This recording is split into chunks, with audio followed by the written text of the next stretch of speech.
They sat in the gardens 3 days after the battle. The palace was being repaired, the wounded were healing, and the dead had been honored.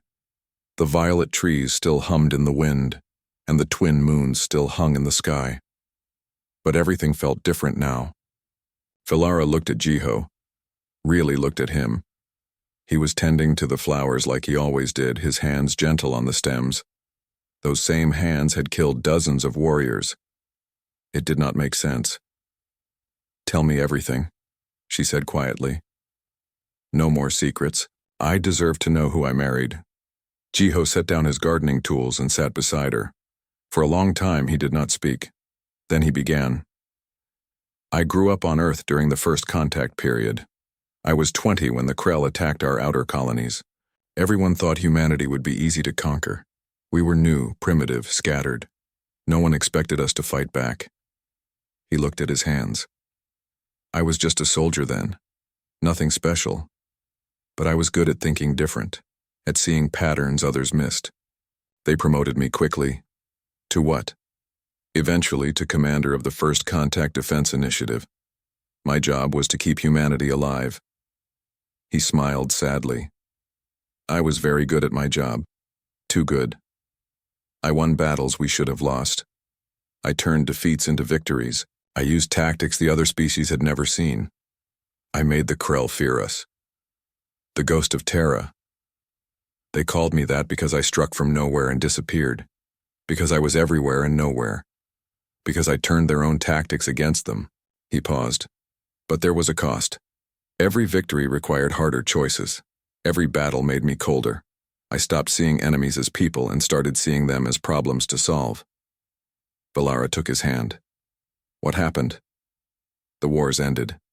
We won. Humanity had a seat at the galactic table." Jiho's voice was hollow.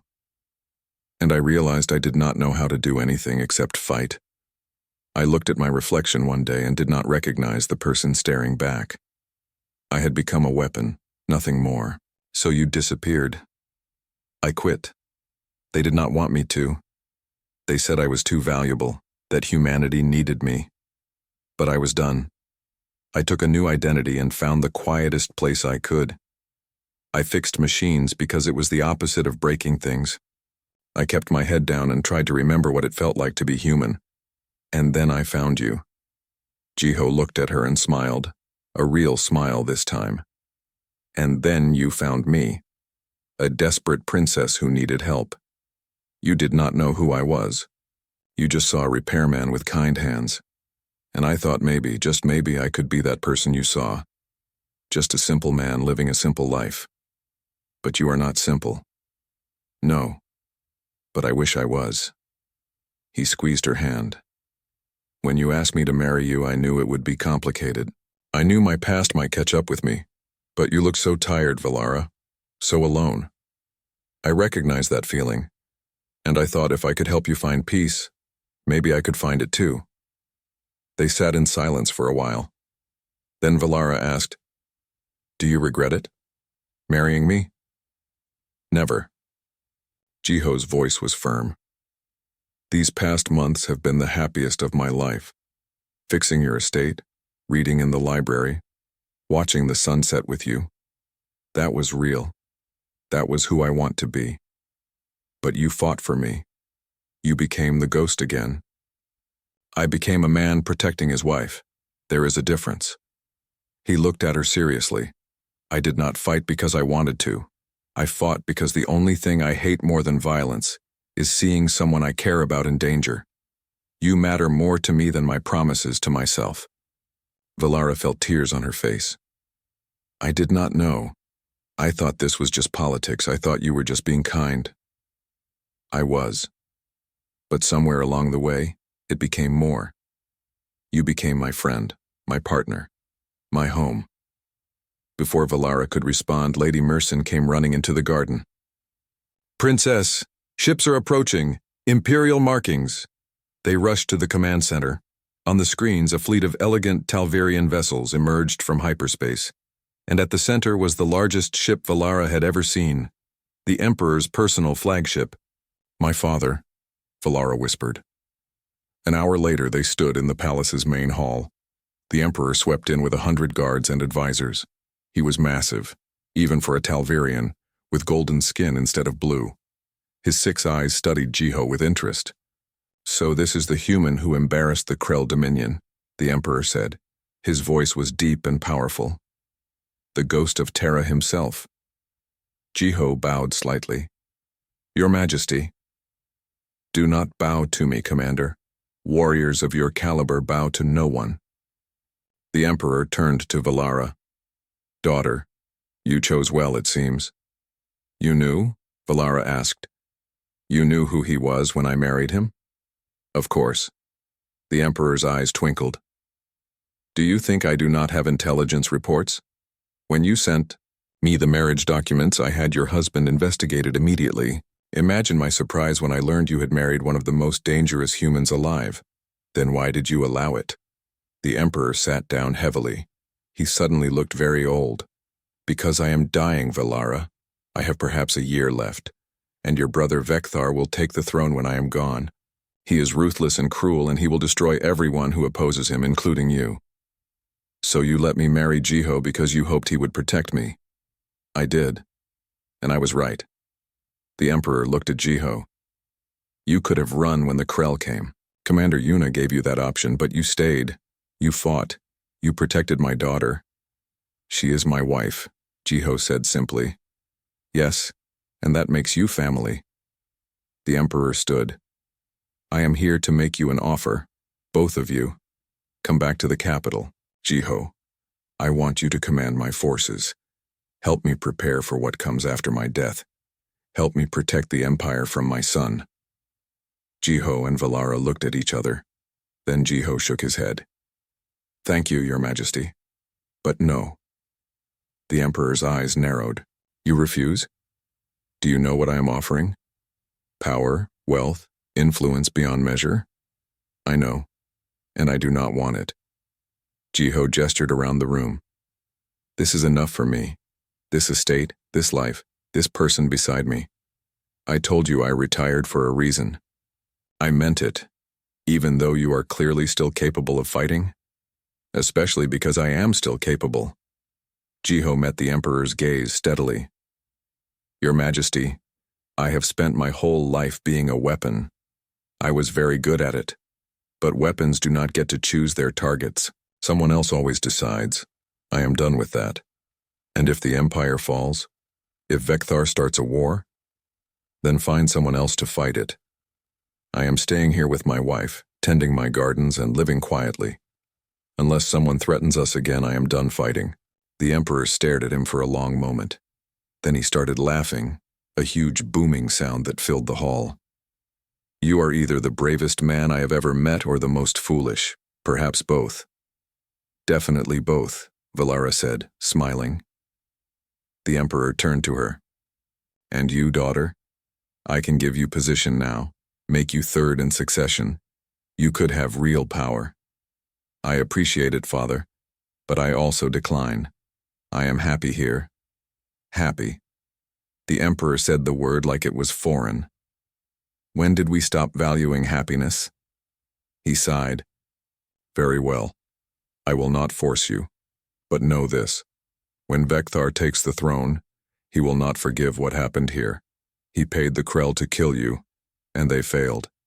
He will try again." "Let him try," Jiho said quietly. "I will be waiting." The emperor left the next day, but before he did, he pulled Jiho aside. "I know you want peace," the emperor said, "but war is coming whether you want it or not.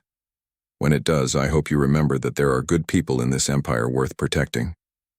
Not just my daughter." "I will remember," Jiho promised. After the fleet departed, life slowly returned to normal. The staff treated Jiho with awe now, instead of contempt. Captain Threx asked him to help train the guards, and Jiho agreed, showing them techniques they had never imagined. News of the battle spread across the galaxy. Humanity's reputation changed overnight. They were no longer seen as primitive. They were seen as dangerous. Other species started treating human diplomats with more respect. But on Thesera IV, Jiho just went back to his gardens. One evening, Valara found him in the cellar. He was wrapping his sword in cloth and placing it in a box. "Putting it away?" she asked. "Yes.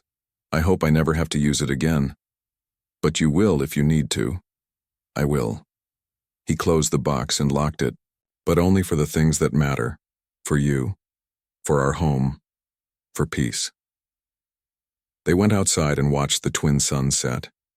Valara leaned against him, and Jiho put his arm around her shoulders. "I never thanked you," she said quietly. "For everything. You gave me a home. I should thank you. I gave you danger and trouble. You gave me purpose." Jiho kissed the top of her head. "You gave me a reason to be more than what I was. That is worth more than all the peace in the galaxy. Do you think they will come for us again, my brother and his allies? Probably, but not today, and not tomorrow. For now we have peace." "How long do you think it will last?" Jiho smiled. "Long enough." They stood there as the sky turned purple and the stars came out.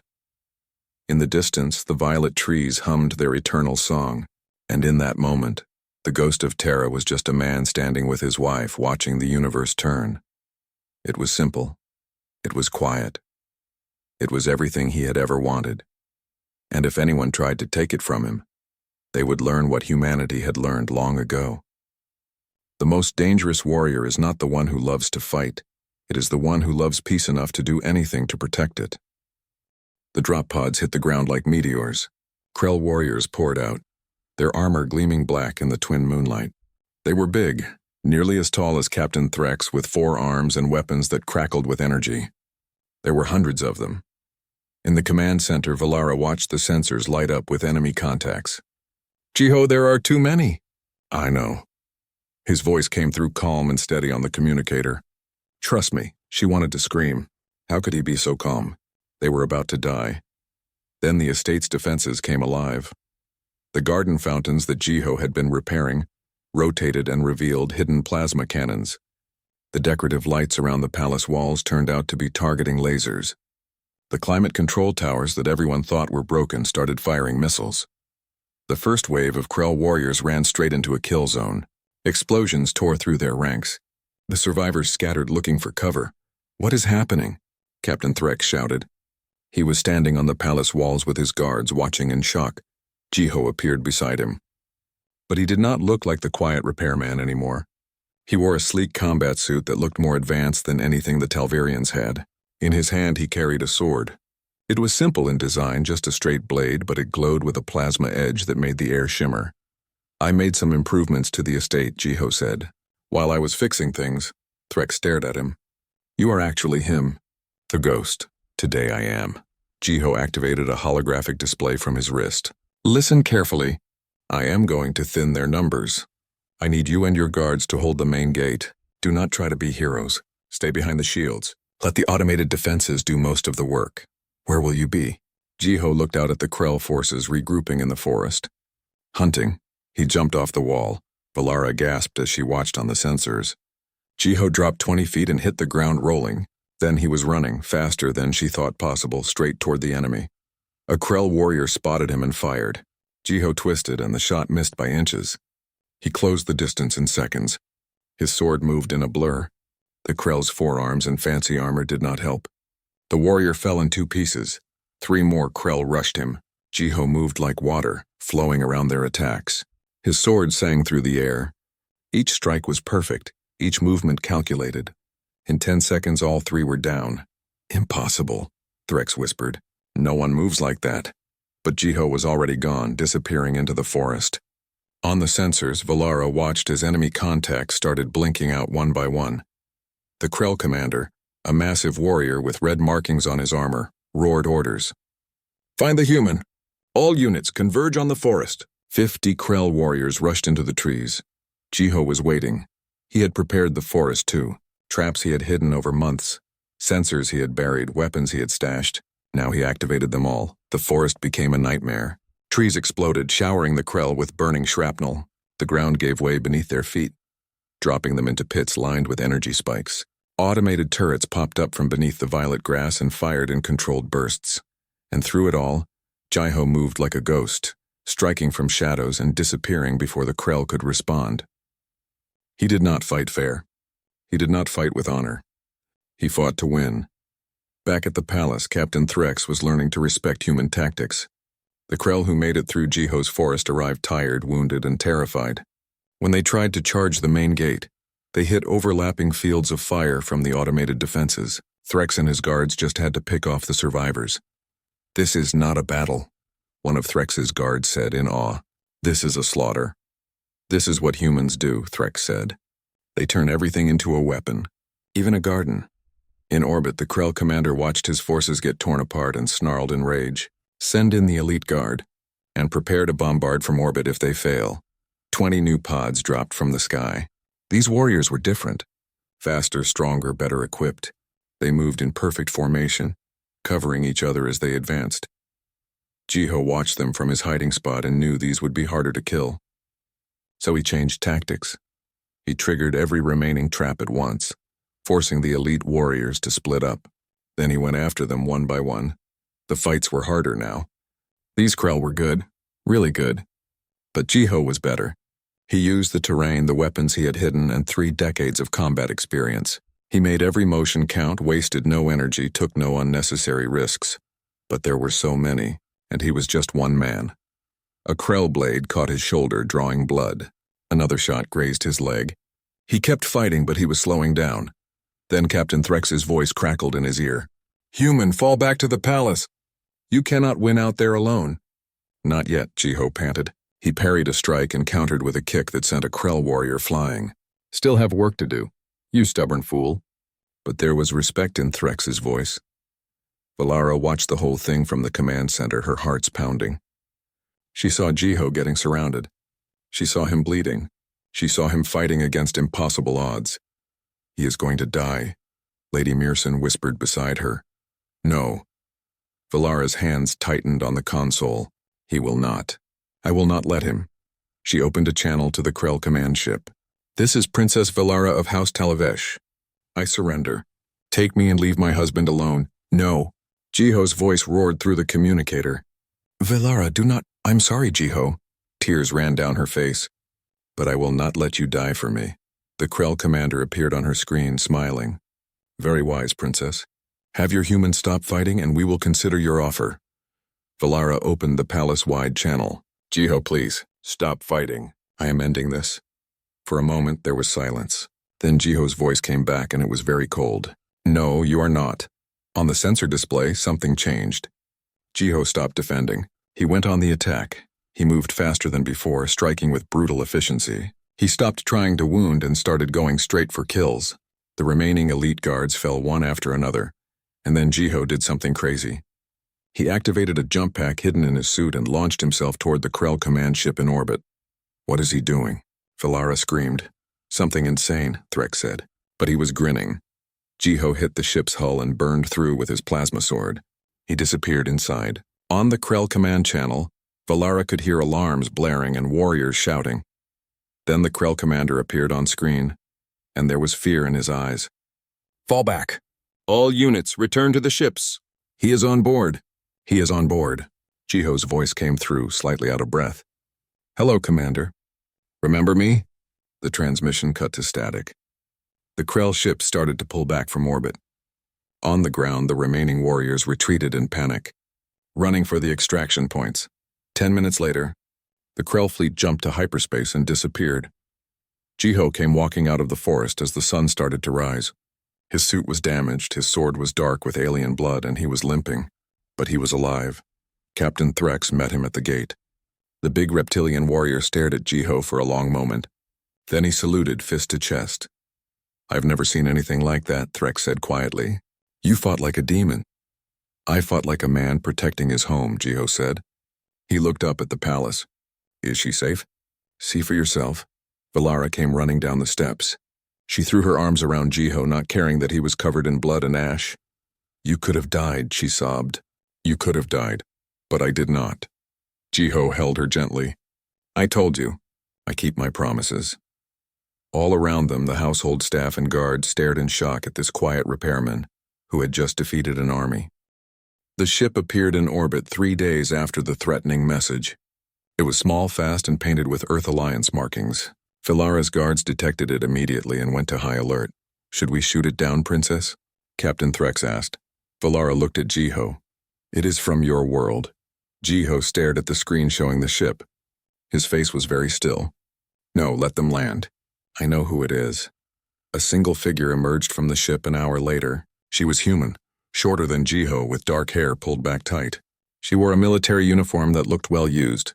When the guards tried to stop her, she showed them credentials that made them step back immediately. "I need to speak with Park Jiho," she said. Now, they brought her to the palace. Valara insisted on being present for the meeting. The woman looked at Valara, then at Jiho, and something like sadness crossed her face. "Sir," she said quietly, "it has been a long time. Commander Yuna." Jiho's voice was neutral. "I thought we agreed I was done." "We did. I kept my word. I never looked for you." Yuna glanced at Valara again. "Can we speak privately?" "No," Valara said firmly. "This is my home. Whatever you have to say, I will hear it." Yuna sighed. "Very well. Sir, your location has been compromised. The Krell know where you are." Valara saw Jiho's hands tighten on the armrests of his chair. "How? Intelligence leak? Someone in the Talvirian royal family sold the information." Yuna pulled up a holographic display. "The Krell Dominion has a kill order on you. They never forgot what you did during the border wars." "What he did?" Valara looked between them. "What is she talking about, Jiho?" Jiho stood up and walked to the window. He did not answer. Yuna looked at Valara. "Princess, do you know who you married?" "A repairman. A quiet man who fixes things. He is that. But he is also the ghost of Terra." Yuna's voice was soft. "During the First Contact Wars, when humanity was new to the galaxy and everyone thought we would be easy to conquer, your husband was our answer. He led the First Contact Defense Initiative. He planned the defense of 30 human colonies. He won battles that should have been impossible." Valara stared at Jiho's back. "You were a soldier?" "I was many things," Jiho said quietly. "None of them good." Yuna shook her head. "You saved billions of lives, sir." "I also ended millions." Jiho turned around. His eyes were hard. "Why are you really here, Commander?" "To offer extraction. We can get you out before the Krell arrive. New identity, new location. You can disappear again." "And Valara?" Yuna hesitated. "We can only guarantee your safety, sir." "Then I am not going." "Sir, the Krell are bringing a full assault fleet. You cannot fight them alone." "I am not alone." Jiho looked at Valara. "I made a promise." "I do not break promises." Yuna looked frustrated. "They will kill you. They will kill everyone here. Maybe. Or maybe I am not as rusty as you think." There was a long silence. Then Yuna pulled something from her jacket and set it on the table. It was a data chip. "Your old files. Combat protocols, defense plans, everything you would need, just in case you changed your mind about retirement." "I did not change my mind, but circumstances changed." Yuna stood. "I will stay in orbit for 24 hours. If you want that extraction, just signal. After that, you are on your own." She saluted sharply and left. After she was gone, Valara sat down heavily. "The ghost of Terra, how dramatic. It was not my idea. Is it true? What she said?" Jiho nodded slowly. "Why did you stop?" "If you were so important, why did you disappear?" Jiho was quiet for a long time. When he spoke, his voice was tired. "Because I was good at it, too good. They kept sending me to harder missions, worse situations. I started to forget what I was fighting for. I only remembered how to fight." He looked at her. "After the wars ended, I realized I had become something I did not want to be. So I left. I found a quiet place and tried to learn how to be human again. And then I ruined it by asking you to marry me." "No." Jiho smiled sadly. "You gave me a reason to be human again. Something to protect that did not involve killing." Valara stood and walked to him. She reached out and took his hand. Her blue skin was warm against his. "What do we do now?" "Now we prepare. The Krell will come. Your brother probably hired them. They will not stop until we are dead, or they are. Can we win? I do not know. But I know I will not let them take you without a fight." That night, Jiho could not sleep. He went down to the cellar where he had been storing the repairs he had been making to the estate systems over the past months. He pulled back a tarp and revealed what he had been really working on: weapons, defense systems, upgraded shield generators. military-grade sensors. Everything he would need if this day came. He had hoped it would not. He had prayed his past would stay buried, but hope and prayer were for people who had choices.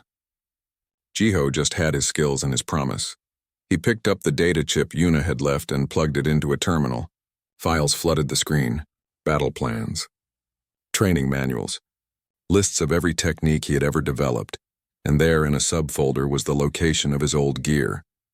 The equipment he had hidden when he retired, including his sword. Jiho closed his eyes. He had sworn he would never pick it up again. He had sworn he was done being a weapon, but sometimes the only way to protect peace was to remember how to make war.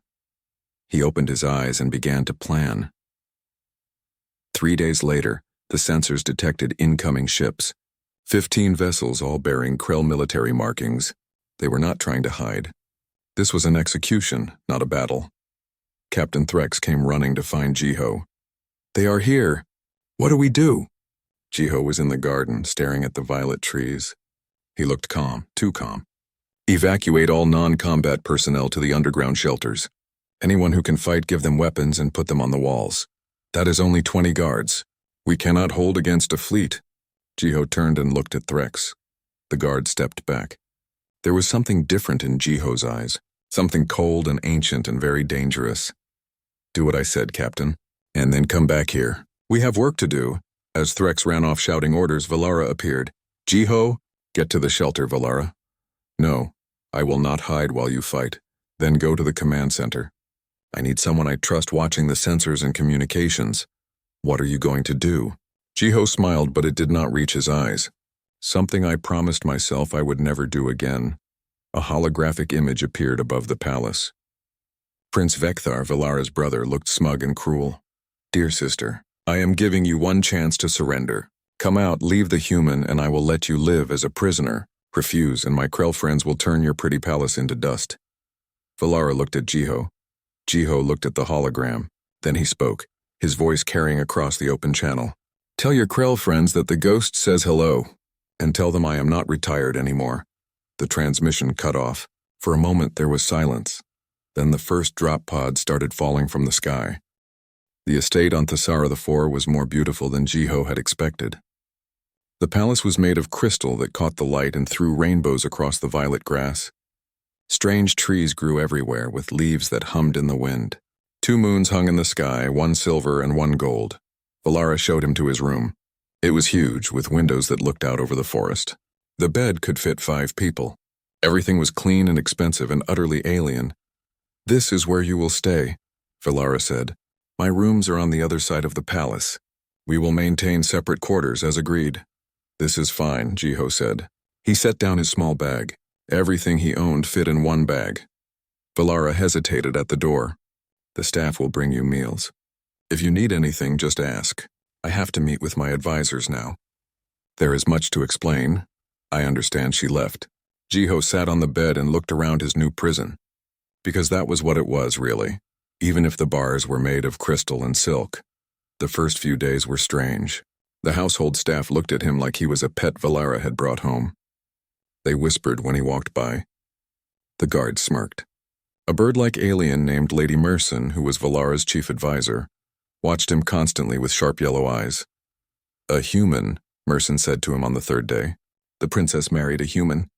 Do you know what the rest of the empire is saying?" "I can guess. They are calling it a scandal. An embarrassment. Some are laughing. Others are angry." Merson's feathers ruffled. "What are your intentions?"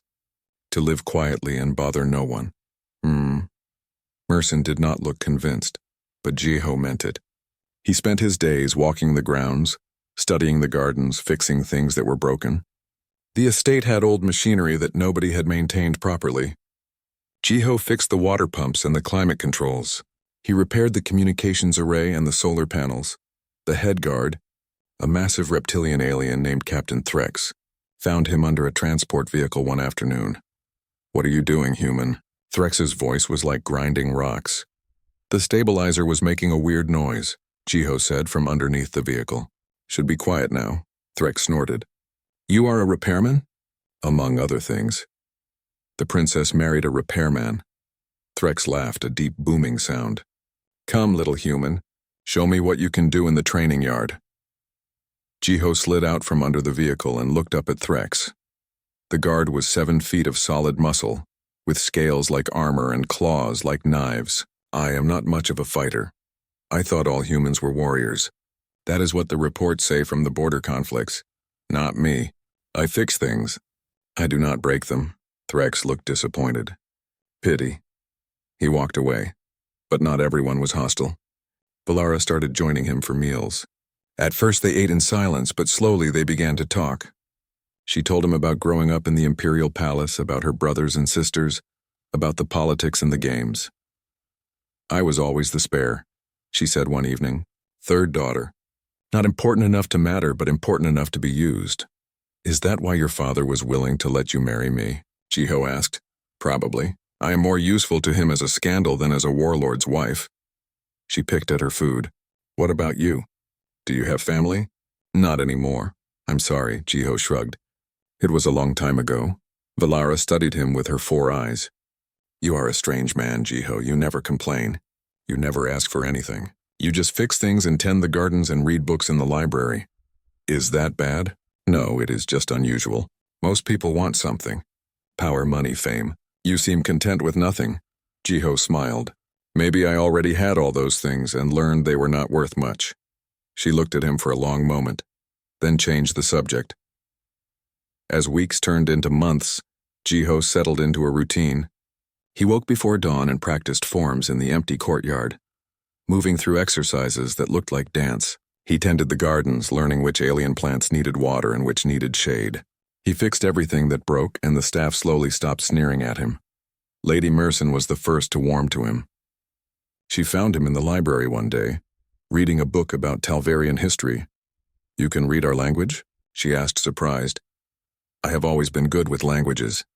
That book is 600 years old. The dialect is archaic. It is interesting. Your people have a complicated relationship with power. Merson sat down across from him. What do you mean? You value strength, but you also value elegance. You conquer, but you preserve. You are warriors and poets at the same time. Jiho closed the book. Humans are not so different, really. I thought humans were primitive. We are young. That is not the same as primitive. After that, Merson would sometimes join him in the library. They debated philosophy and history. She started to defend him when other staff members made jokes about the pet human. Captain Threx took longer to come around. But one day, Jiho fixed the gravity generator in the training room, and Threx grunted something that might have been thanks. You know your way around military hardware, Threx observed. Like I said, I pick things up. Where did you serve? Who says I served? Threx smiled, showing many teeth. I know a soldier when I see one, human. You move wrong. Too careful, too aware. You are always watching the exits. Jiho said nothing. It is all right, Threx said. We all have pasts. I will not pry. But there was new respect in his eyes. Valara noticed the changes too. They are starting to like you, she said one evening as they watched the twin suns set. Maybe. Or maybe they just got used to me. You have been good for this place. Good for me. She looked at him. I thought this would be just a political arrangement. But you have become a friend. You too, Jiho said. And he meant it, but peace never lasted forever. Late one night, Jiho found Valara in her office, staring at a holographic message. Her hands were shaking. What is wrong? He asked. She looked up, and all 4 eyes were filled with fear. My brother, Prince Vecthar. He is consolidating power. 3 of my cousins have disappeared. My sister had an accident that was clearly not an accident. And you think you are next. I received this. She showed him the message. It was simple and clear. Your human pet will not save you. Jiho read it twice. When did this arrive? An hour ago. It came through encrypted channels. Someone in this household is working for my brother. Jiho looked around the office, suddenly aware of all the places someone could hide a listening device. We should talk somewhere private. They walked out into the garden far from the palace. Under the 2 moons, Valara finally broke down. I thought I was safe here. I thought if I stayed quiet and out of the way, he would leave me alone. Tyrants never leave threats alone, Jiho said quietly. Even small ones. What do I do? Jiho looked up at the moons. He thought about the life he had built here, the peace he had found. He thought about the past he had tried so hard to bury. "We prepare," he said, "quietly, carefully, and we hope it does not come to a fight." But even as he said it, Jiho knew it would. It always did. The repair shop smelled like burned metal and old grease. Jiho wiped his hands on a dirty cloth and looked at the broken translator on his workbench. It was a simple fix, really. Just a fried circuit board and some loose connections. He had seen worse in his years running this small shop on the trading station. Outside his window, dozens of alien ships floated in the darkness of space. The station orbited a planet called Kepler 442b, and it was one of those places where anyone could come to trade or hide or start over. Jiho liked it that way. Nobody asked too many questions here. The door chimed. Jiho looked up and froze. A woman stood in his doorway, but calling her a woman did not feel quite right. She was tall, very tall, at least 7 feet.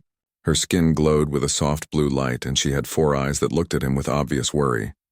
She wore a cloak that was too fancy for this part of the station, and she was trying very hard to hide her face. "I need help," she said. Her voice was musical like wind chimes. "My ship will not start." "The engines are dead." Jiho stood up slowly. He recognized her species. Talvirian, the people who ran most of the galaxy. The people who thought humans were barely worth noticing. "I can take a look," he said. "Where is your ship?" She led him through the station to the private docks where the expensive ships stayed. Her vessel was beautiful, all smooth curves and silver metal, but when Jiho opened the engine panel, he saw the problem right away. Someone had sabotaged it. "This was not an accident. Who are you running from?" he asked quietly. The woman stiffened. "That is none of your concern. Can you fix it or not?" Jiho studied the damage. It would take hours, maybe a full day, but he could do it. "I can fix it. But you should know that whoever did this knew exactly what they were doing. They wanted you stuck here." She closed all 4 eyes for a moment. When she opened them again, she looked tired. "How long will it take?" 10 hours. Maybe 12. "I will pay double your normal rate." Jiho shrugged. Money is money. He started pulling out the damaged components. They worked in silence for a while. Well, Jiho worked. The woman watched him with interest. He could feel her eyes on him as he rewired the engine core and replaced the burnt-out power relays. "You are very skilled," she said finally. "Most repair workers in places like this barely know what they are doing." "I have had practice. Where did you learn?" Jiho did not look up. "Here and there. You pick things up." More silence. Then she said, "My name is Valara." He glanced at her. "Just Valara, not Princess Valara or Lady Valara." "Interesting." "Jiho, that is a human name. I am human." "I know. Your kind is new to the galaxy." She paused. "What do you think of the Talvirian Empire?" Jiho connected 2 wires and watched sparks fly. "I think empires are the same everywhere. The people at the top stay comfortable while the people at the bottom do all the work." Valara laughed. It was a sad sound. "You are not wrong." As the hours passed, they talked more. Valara told him about the gardens on her homeworld, about the twin suns that made the sky turn purple at dawn. She did not tell him she was a princess, but Jiho knew. He could tell by the way she held herself, by the quality of her clothes under that cloak, by the fear in her eyes. When he finally got the engines running again, Valara stood up. "Thank you, Jiho. You have saved my life, though you do not know it." "You are welcome." She turned to leave, then stopped. She stood there for a long moment, her back to him. Then she spun around quickly. "I need a husband." Jiho blinked. "Excuse me?" "I need to get married. Right now, today." Her 4 eyes were wide and desperate. "My father is forcing me to marry a warlord, a cruel man who will use me as a tool for his wars. I refused, so my father gave me one chance. He said I could choose my own husband if I did it within 1 lunar cycle. That cycle ends tonight." "Why are you telling me this?" "Because I have nowhere else to turn. I ran away, but they found me. They sabotaged my ship. I have no allies here, no friends I can trust." She stepped closer. "But you helped me. You did not ask my name or try to turn me in for a reward. You just fixed my ship." Jiho set down his tools. "You want to marry me, a human?" "Your people think we are primitives." "Yes, they do. That is exactly why this would work. My father would be furious, but he would have to accept it. He gave me his word." She was breathing hard now. "I know this is insane. I know I am asking something impossible. but I will make it worth your time. You would live on my estate. You would have wealth, protection, anything you want, except freedom, Jiho said softly. Valara looked down. I would not trap you. We could have separate lives. I just need the paperwork, the proof that I am married. Jiho looked at this desperate alien princess. He thought about his small shop, his quiet life, the past he had worked so hard to bury. He thought about how tired she looked, how alone. All right, he said. All right.